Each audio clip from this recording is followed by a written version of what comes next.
जानते हैं MP board English के पेपर में एक कॉमन और रिपीटेड पैटर्न फॉलो करता है।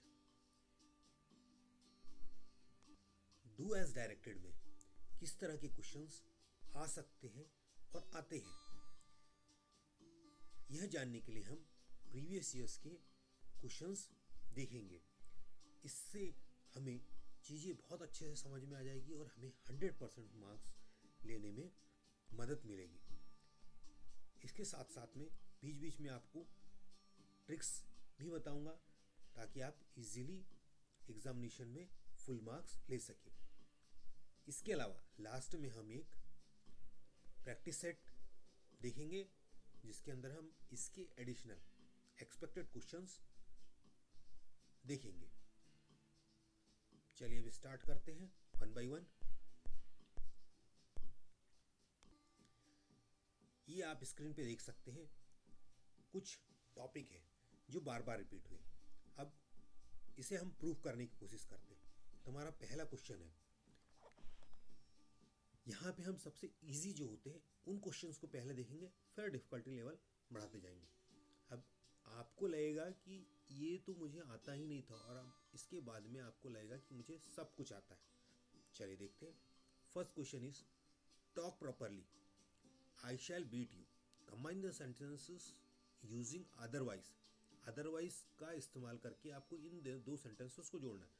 अदरवाइज का मतलब होता है नहीं तो। अच्छे से बात करिए, टॉक प्रॉपरली, नहीं तो आई shall beat you.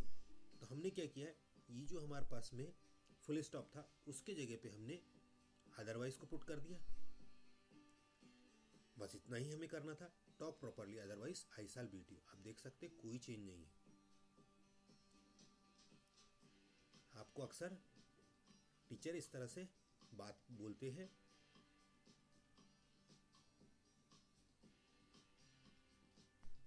Next question देखेंगे।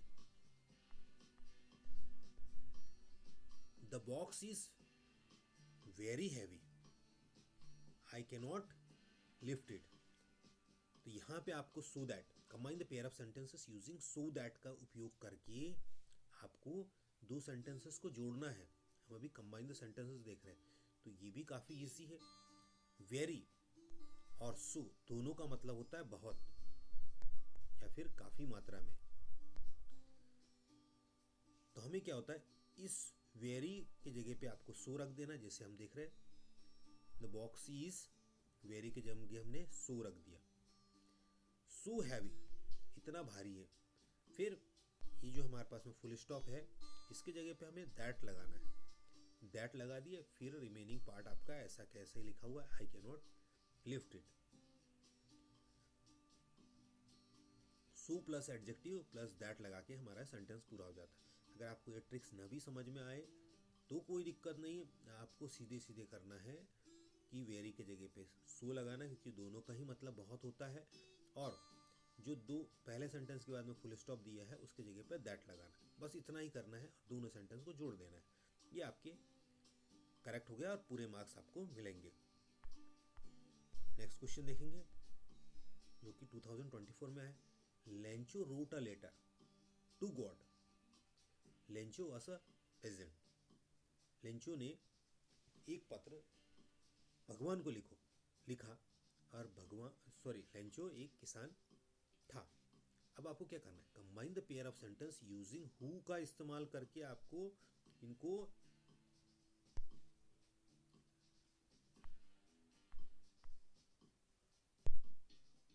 जोड़ना है। तो हम क्या करेंगे, इसके लिए आपको दिख रहा है कि लेंचो दो बार है, तो आप कंबाइन करेंगे तो हम दो बार सब्जेक्ट या फिर नाउन या प्रोनाउन को डबल लिखने की, डबल नहीं लिखते, उसके जगह हम एक ही बार लिखते हैं। इसके लिए हम क्या करेंगे, लेंचो, ये अगला वाला लेंचो को हटा देंगे।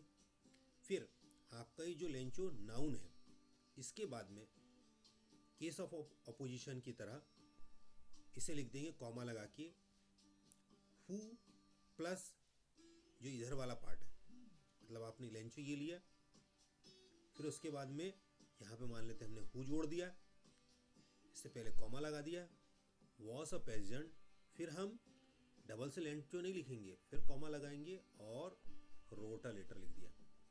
उम्मीद करता आपको समझ में आ गया होगा, काफ़ी इजी है। लेंचो ये दिख रहा है, फिर उसके बाद में हु लगाया आपने, फिर ये वाला पार्ट लगाया, इसको हटा के वॉज अ पेजेंट। आपको मीनिंग भी समझ सही होना चाहिए। लेंचो जो कि एक किसान था, उसने गॉड को लेटर लिखा था, ये रोड द लेटर। बस एक बार आप पैटर्न समझ जाइए कि आपको कहाँ क्या करना है, किसे काटना है ना। ये काट दिया मैंने, इसके बाद में इसको जोड़ना है मुझे, सॉरी इसके पहले लेंचो हो गया, फिर उसके बाद में हु लगाना है, और उसके बाद में ये वाला पार्ट लेना है मुझे, और फिर उसके बाद में जो इसको हटाने के बाद में रोट अ लेटर जो रिमेनिंग पार्ट है वो लिख देना है। काफ़ी ईजी है, एक बार आप पैटर्न समझ जाइए कैसे लिखते हैं, इसमें कोई दिक्कत नहीं आएगी।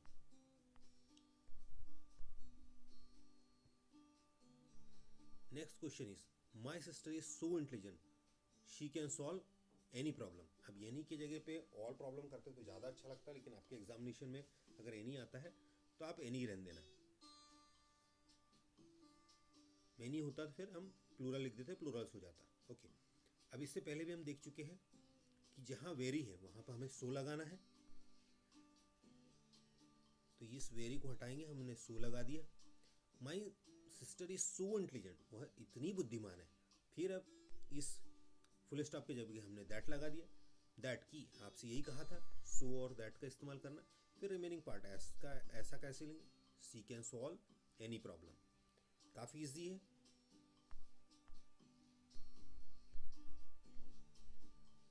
फिर ये भी बिल्कुल सिमिलर आपने रिपीट हुआ है ये। The boy is my cousin, the boy is wearing a blue shirt.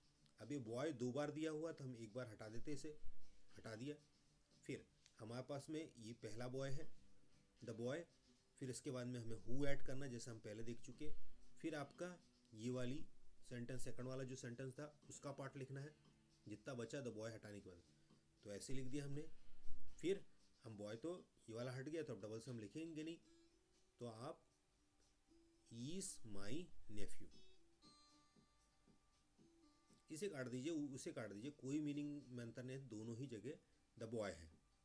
या फिर आप ऐसा भी लिख सकते कर सकते, द बॉय यहाँ पे लिखा हुआ है दूसरा सेंटेंस, फिर आपने इस बीच में बॉय के बाद में हु जोड़ना है आपको, ये जोड़ दिया मैंने, क्योंकि आपको जोड़ने बोला था, तो बॉय के बाद में जोड़ना है विस।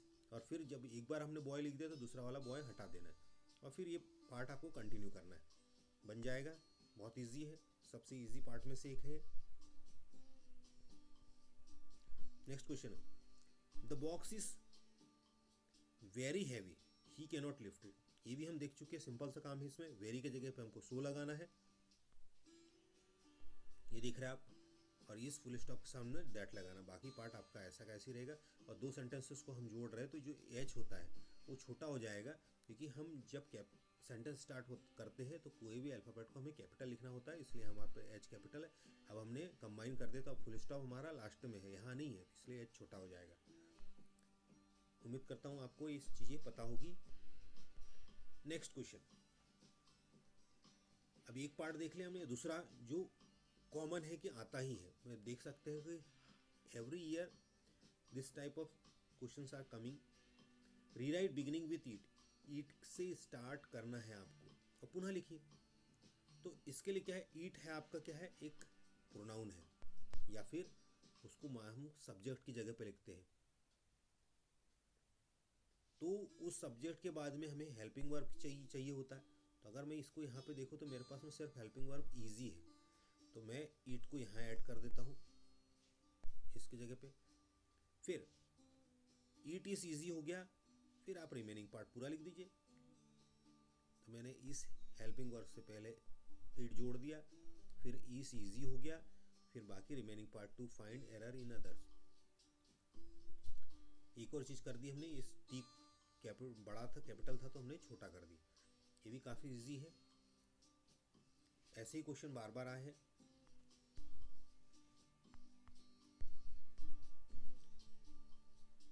Swimming is a good habit, ऐसा ही। तो हमने क्या बोला था कि आपको हेल्पिंग वर्ब से पहले इट लगा देना चाहिए, तो बिल्कुल ऐसे ही लगा है। It is a good habit. अब ये स्विमिंग नहीं हो सकता क्योंकि ये नाउन फॉर्म में और यहाँ पर आपको टू प्लस वर्ब की फॉर्म आना चाहिए, तो इसलिए क्या कर देंगे, इस स्विमिंग को हम टू स्विम, इसका वर्ब फॉर्म क्या है, बेस फॉर्म आपका स्विम है, तो आपको टू के साथ में हमेशा बेस फॉर्म आता है, इसलिए it is good habit to swim. वैसे ही हम सेकंड देखते हैं 2022 में, swimming is a good exercise.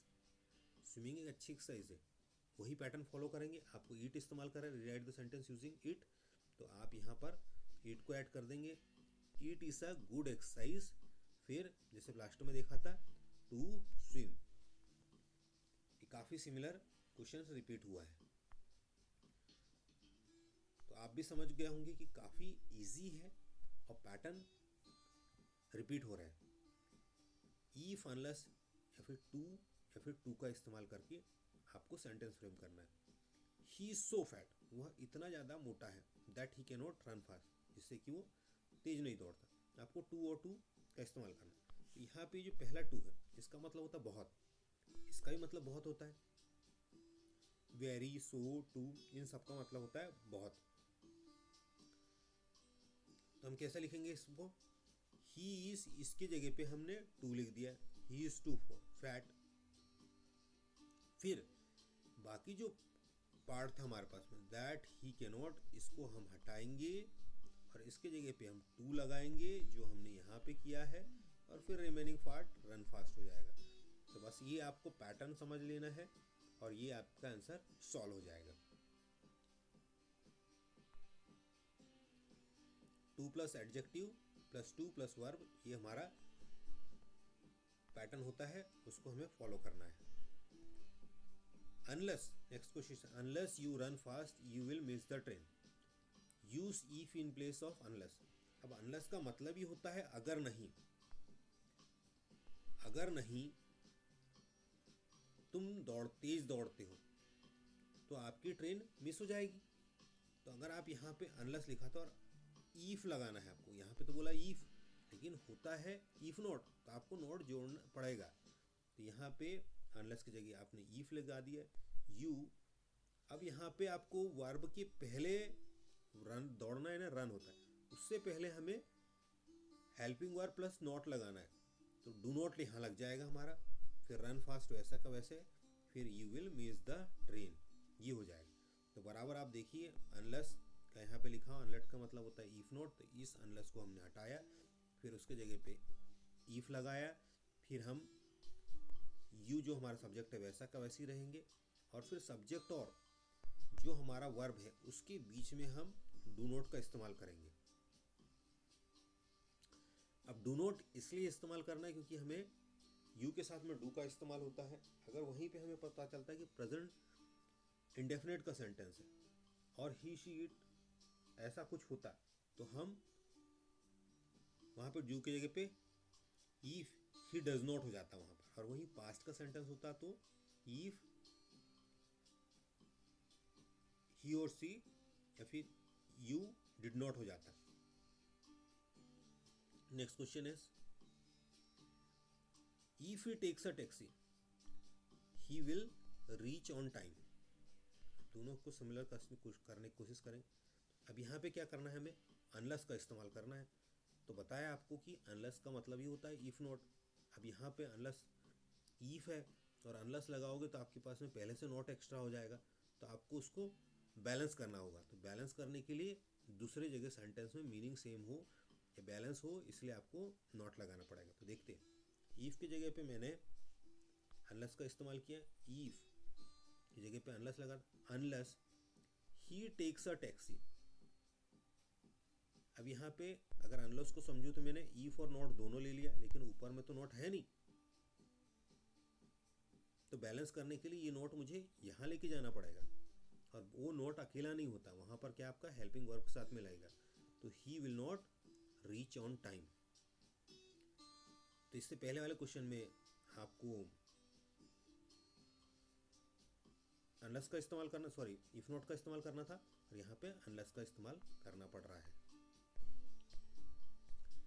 Next question is rearrange.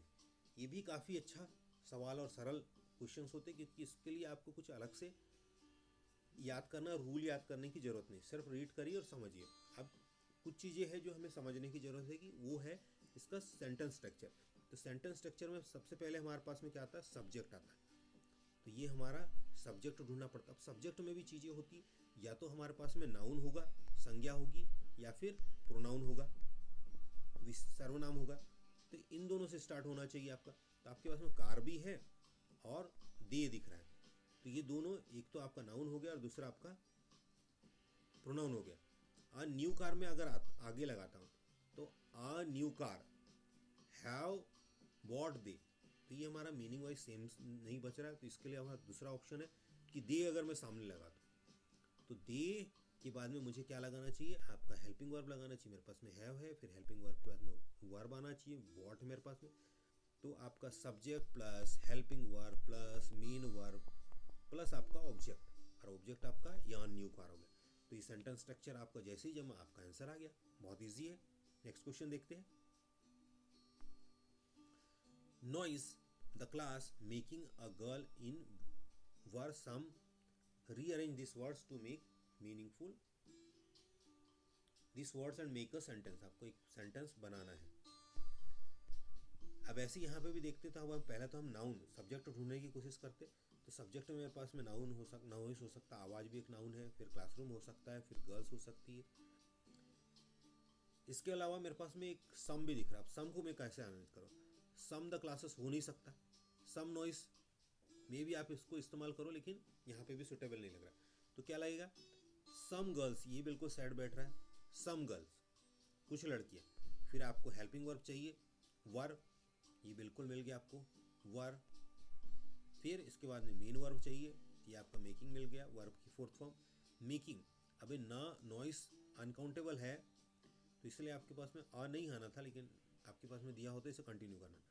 Making कर रहे हैं आवाज़, नॉइस, और कहाँ पर इन आया है, तो इन लग जाएगा मे, और द क्लासरूम आपको पहले से दिया हुआ। तो हो गया आपका some girls were making a noise in the classroom. कुछ लड़कियाँ उस कक्षा में आवाज कर रही थी। चेंज इनटू नेगेटिव, या तो आपके पास में नेगेटिव आता है इंट्रोगेटिव, तो इसके लिए हमने अलग अलग से वीडियो बनाया है। उसके साथ में उसके लिए गूगल फॉर्म में आपको MCQs भी प्रैक्टिस करवाए। तो आप उसको, अगर यहाँ पर आपको लिंक मिलती है, मैं ऐड करने की कोशिश करूँगा, तो उस पर आप क्लिक करिए, तो आपको वो वीडियो तक एक्सेस मिल जाएगी। और कोशिश करेंगे कि हम डिस्क्रिप्शन में उसकी गूगल फॉर्म की लिंक डाल देंगे। Shiva cooked food. अब जब भी आपके पास में नेगेटिव सेंटेंसेस होते हैं, तो हमें यहाँ पे समझना होता है कि हमारे पास में टेंस कौन सा है। तो कुक्ड हमें बताता है वर्ब की सेकंड फॉर्म है, तो सेकंड फॉर्म है, तो उसके हिसाब से, और हमारे पास में कोई हेल्पिंग वर्ब नहीं है, तब सेकंड फॉर्म में आपका डिड हेल्पिंग वर्ब आता है। अगर मेरे पास में सिंगुलर नंबर थर्ड पर्सन होता है शिवा जैसे, तो वहाँ पे मैं डस लगाता, और नहीं तो प्लूरल लगता तो डू लगाता। अभी हमें सिचुएशन के अकॉर्डिंग डिसाइड करना पड़ता है। तब वर्ब की सेकंड फॉर्म है, तो मेरे पास में डिड लगना चाहिए, और फिर नेगेटिव बनाना है तो नॉट लगना है। तो हमने क्या किया, शिवा लगा दिया, फिर डिड नॉट इस्तेमाल किया, और फिर डिड लग जाएगा, तो हमारा कुक जो सेकंड फॉर्म में था फर्स्ट फॉर्म में हो जाएगा, कुक हो जाएगा, और फूड एसिडिस हो गया। काफ़ी ईजी है। जो मेन इसमें कन्फ्यूज़न होता है कि आपको डू लगाना है, डस लगाना है, डिड लगाना है। तो आपको मैंने बता दिया, अगर वर्ब की सेकंड फॉर्म है तो आपको डिड लगाना है। वर्ब की फिफ्थ फॉर्म है जिसके अंदर राइट्स एस ES यस या IS हो, तो उस वक्त आपको वर्ब की फिफ्थ फॉर्म दिख रही है, तो यहाँ पे डस आ जाएगा। अगर सिर्फ फर्स्ट फॉर्म हो, जैसे राइट लिखा हो, तो आपका डू का इस्तेमाल करना है, प्लस नोट का इस्तेमाल करना है, और फिर जो रिमेनिंग पार्ट आपको ऑब्जेक्ट दिया उसे ऐड कर लेना है। पुलिस अरेस्टेड द थीफ, बिल्कुल वही पैटर्न पे काम कर रहे हैं। अरेस्टेड आपका सेकंड फॉर्म करना है, उसको अरेस्ट ले लेना, अपने कस्टडी में ले लेना या गिरफ्तार कर लेना। तो सेकंड फॉर्म में वर्ब की सेकंड फॉर्म, इसलिए आपका डिड लगेगा। तो police did not arrest the thief, they did their work. अब ये क्वेश्चंस काफ़ी कंफ्यूज करता है कि आपने डिड नॉट तो लगाया, लेकिन आपका मेन वर्ब नहीं है। तो जब भी आपके पास में ऐसी सिचुएशन, तो आपको अपने तरफ से डू इस्तेमाल करना होता है। दे डिड नेगेटिव बोला, तो इसलिए हम यहाँ पे नॉट लगा देंगे।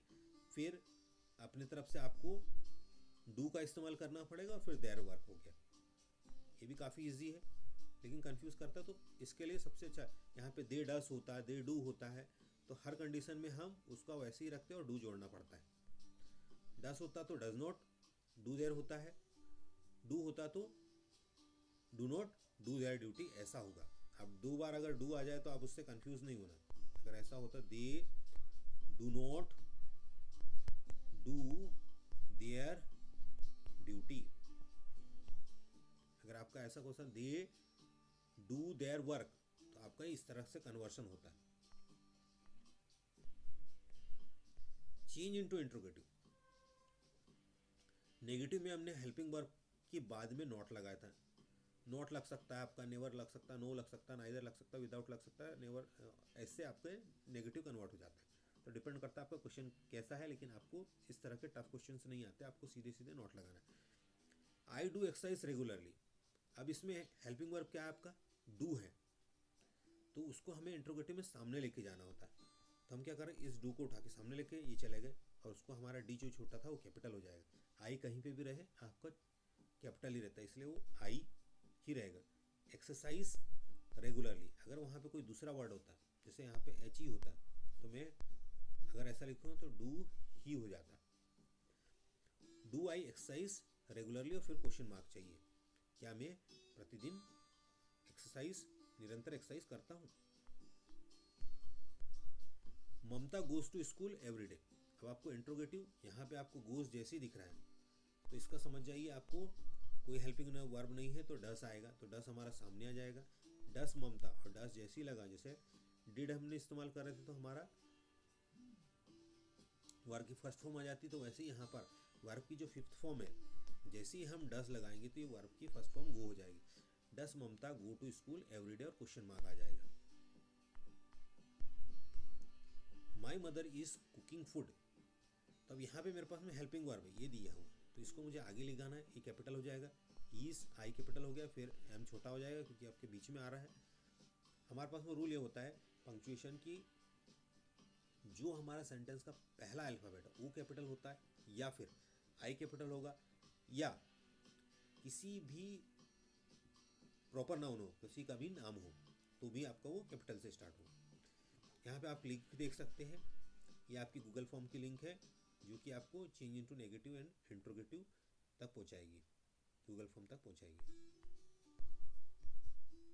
नाउ चेंज द वॉइस, अब ये भी हर बार आ रहा है और ये एक इंपॉर्टेंट क्वेश्चन है, बहुत ईजी होता है अभी, इसको पैटर्न समझने की जरूरत पड़ती है। तो वॉइस में क्या होता है, और नॉर्मली आपके लेवल पे सिर्फ change into active to passive voice आ रहा है। तो पैसिव वॉइस के लिए क्या, जो सब्जेक्ट आपका होता है वो ऑब्जेक्ट हो जाएगा, ऑब्जेक्ट जो आपका सब्जेक्ट हो जाएगा, फिर सब्जेक्ट के बाद में आपका हेल्पिंग वर्ब दिख रहा है, यहाँ पर हेल्पिंग वर्ब आना ये मस्ट है हमारे पास में, यहाँ पे आपको हेल्पिंग वर्ब नहीं दिख रहा है। फिर आपके वर्ब की थर्ड फॉर्म ही आएगी हमेशा, प्लस बाई आएगा, फिर जो हमारा सब्जेक्ट था वो ऑब्जेक्ट। और इसमें एक और चीज़ याद रखनी, जो सब्जेक्ट की जगह पे लिखेंगे उसे सब्जेक्टिव केस में होना चाहिए, और जो ऑब्जेक्ट में लिखा है उसे ऑब्जेक्टिव केस में ही लिखना हो।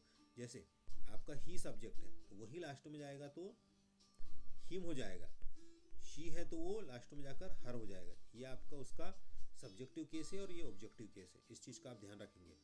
चलिए देखते हैं इसको कैसे करेंगे। तो अब इसको क्या दिखा, रावण मेरा पीछे जो था वो आगे आ जाएगा, सिंपल सा काम है। तो राम जो है वो पीछे आ जाएगा। फिर मैंने आपको क्या बताया कि हेल्पिंग वर्ब चाहिए, तो वो हेल्पिंग वर्ब डिसाइड करेगा, ये वर्ब की सेकंड फॉर्म है, तो ये मतलब हो गया मेरा पास्ट इंडेफिनिट का सेंटेंस है। तो पास्ट इंडेफिनिट का सेंटेंस है, तो उसके लिए जो मुझे हेल्पिंग वर्ब होती है ना, वो पास्ट कंटिन्यूस की वॉस और वर का इस्तेमाल करना हो। तो ये आपका वास क्यों होगा, क्योंकि रावण एक है, अगर वहीं प्लूरल होता है बॉयस हो जाता तो यहाँ पे वॉस की जगह पर वर्ब हो जाता। और हेल्पिंग वर्ब के पास में मीन वर्ब जो रहता है वो हमेशा थर्ड फॉर्म ही होता है। किल यानी मारना, किल्ड किल्ड, सेकंड और थर्ड फॉर्म बिल्कुल सिमिलर रहते, कोई अंतर नहीं पड़ता उससे, दोनों सेम ही। फिर बाई लगाया मैंने और फिर हमारा राम आ जाएगा, Ram was killed by, sorry Ravan was killed by Ram. आपको समझ में आ गया होगा। Next question, he knows me, change the sentence into passive voice. फिर यहाँ पे आपसे बात हुई थी ऑब्जेक्टिव केस और सब्जेक्टिव केस में। मी आपका ऑब्जेक्टिव केस में जब वो सब्जेक्टिव में मतलब सामने आ जाएगा, सब्जेक्ट की जगह पे आ जाएगा, तो आई का मी का आई हो जाएगा। फिर आई के साथ में आपके पास में हेल्पिंग वर्ब एम आएगा। क्यों आएगा, क्योंकि नोस से पता चलता है वर्ब की फिफ्थ फॉर्म कहाँ इस्तेमाल करती है, एस ई एस या आई एस ये सिर्फ आपकी प्रेजेंट इंडेफिनिट में ही इस्तेमाल होती है। तो प्रेजेंट इंडेफिनिट का सेंटेंस हो गया आपका, तो उसमें हेल्पिंग वर्ब की फिर प्रेजेंट कंटिन्यूस की, और कंटिन्यूस की कौन सी हेल्पिंग होती है? Is am are. तो आपका ईज लगता है सिंगुलर के साथ में, आर लगता है प्लूरल के साथ में, और आई के साथ में एम लगता है, इसलिए आई एम लग जाएगा। और वर्ब की sorry no, know, knew, known, ये हमारे 3 फॉर्म होते हैं। तो वर्ब की 3rd फॉर्म नोन हो गया, फिर बाई लग जाएगा, और ही का आपका हिम हो जाएगा ऑब्जेक्टिव केस में। Next question, Ram writes a letter. Ram एक लेटर लिखता है, इसमें भी वॉइस चेंज करना है आपको। तो आपका लेटर जो है वो सामने आ जाएगा। तो जब ये ए सामने आएगा तो आपको कैपिटल में होना चाहिए, क्योंकि हम कोई भी सेंटेंस स्टार्ट करते तो कैपिटल से स्टार्ट कर लेटर। फिर यहाँ पे पता चल गया। और एक चीज़ कॉमन है कि ज़्यादातर आपको जो क्वेश्चंस आ रहे हैं, आप सिर्फ याद रखो कि प्रेजेंट इंडेफिनेट के और पास्ट इंडेफिनेट के आपके पास में एक्टिव वॉइस में सेंटेंस आ रहे हैं, उसको आपको सीख लेना होगा। कि होने के लिए तो आपके पास में 8 टेंस वाइज पैसिव वॉइस हो सकते हैं, लेकिन इन 2 चीज़ों को आप बहुत अच्छे से देखेंगे। A letter is written, verb की 3rd फॉर्म बाई राम।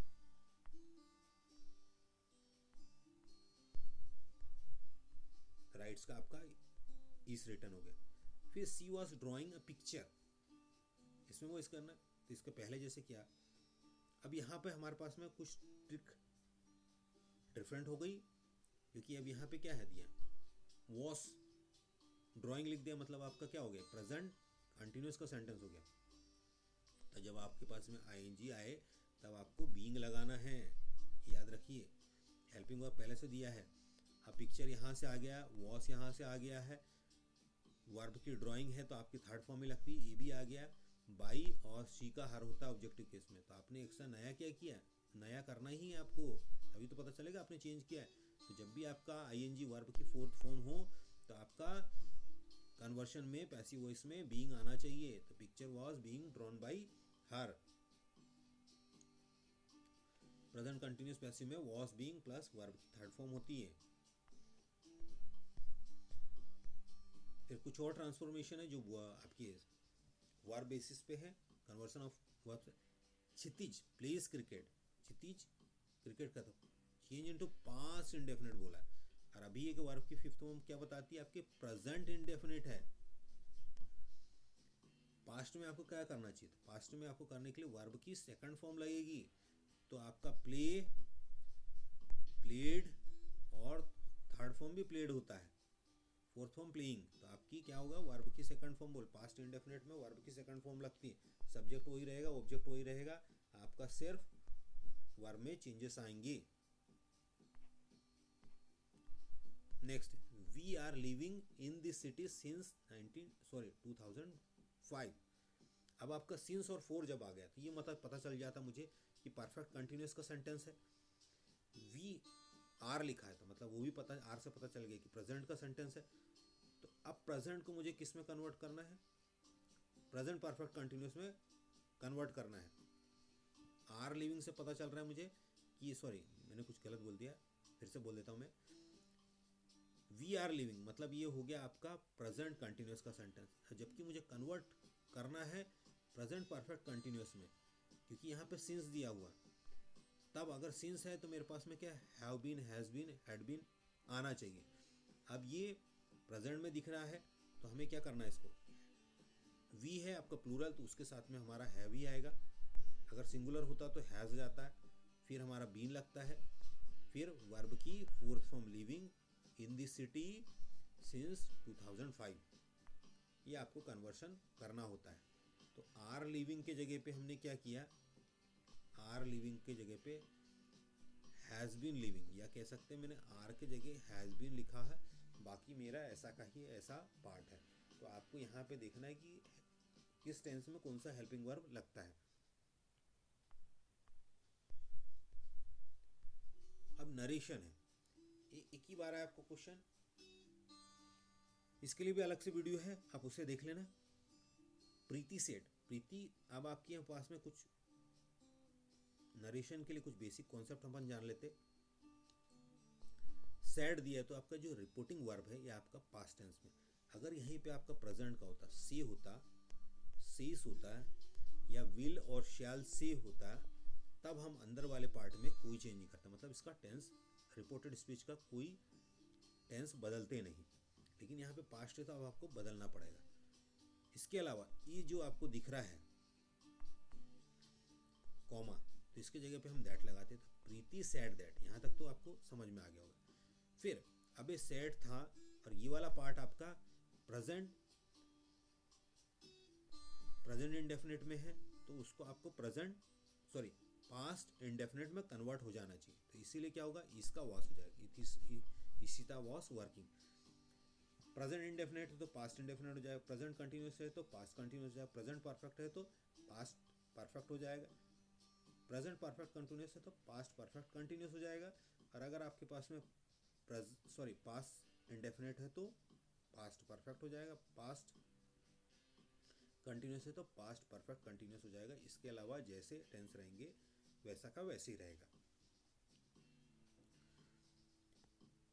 और इसके अलावा एक और चीज़ बता दूं मैं कि अगर आपके पास में कुछ भी हो और ये वाले पार्ट में आपका यूनिवर्सल ट्रूथ आता है,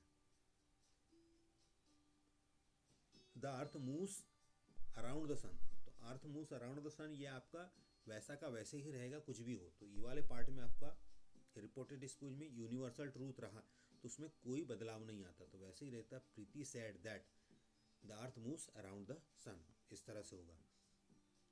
काफ़ी चीज़ें हो गई, आपके लिए बस इतना ही सही है। अब अगर जो आपका प्रोनाउन चेंज होता है ना, वो भी एक बार समझ लीजिए आप। अगर आपका फर्स्ट पर्सन है, आई और वी है, तो आपको सब्जेक्ट के अनुसार, यहाँ पे प्रीति है थर्ड पर्सन तो आपका शी होगा क्योंकि लड़की है। वहीं ऑब्जेक्ट में अगर आपके पास में यू, ऑब्जेक्ट का मतलब यहाँ पे प्रीति सेड टू मी, तो आपका ऑब्जेक्ट क्या हो गया, मी।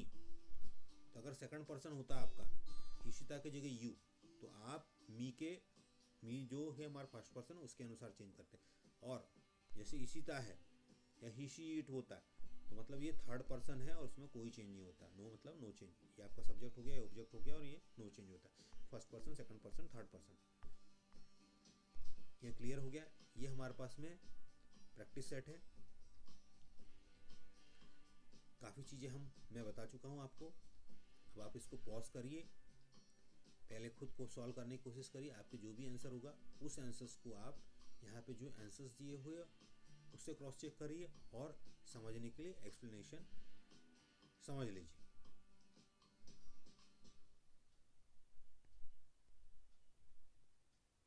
काफ़ी सिमिलर लिखे हुए हैं। उम्मीद करता हूँ आपको बहुत अच्छे से समझ में आया होगा। काफ़ी सिमिलर है, सिंपल चीज़ें दी हुई है।